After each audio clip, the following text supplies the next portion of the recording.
بسم الله الرحمن الرحيم السلام عليكم ورحمة الله وبركاته halkan fariinta waxaan ugu duubayaa dhalinyarada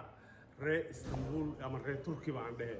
walaalayaal waxaan ahay oday weyn 30 sano qurbaha ku noolaa adeerkiin ah way badan soo joogay soo muluqleeyay waxaan rabaa inaan idin la wadaago experience-gay oday de magaalada intay yimid iska dhaqaaqay inaan noqonay wixii aan arkay oo aan fiiriyay inaan ka tala bixiyo adeerayaalow gacliyaalow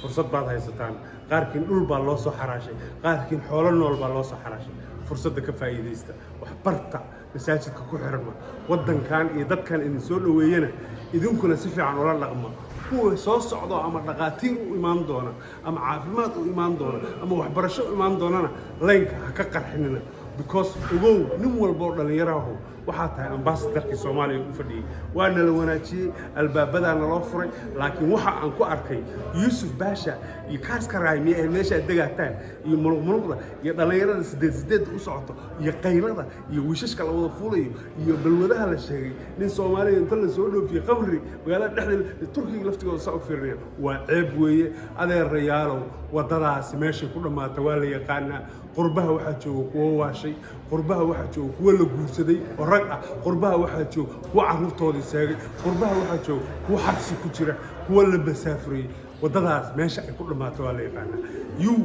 waxa lagu siiyay fursad nololeed ilaahay ku xirmo bulshadaada ku dhex jir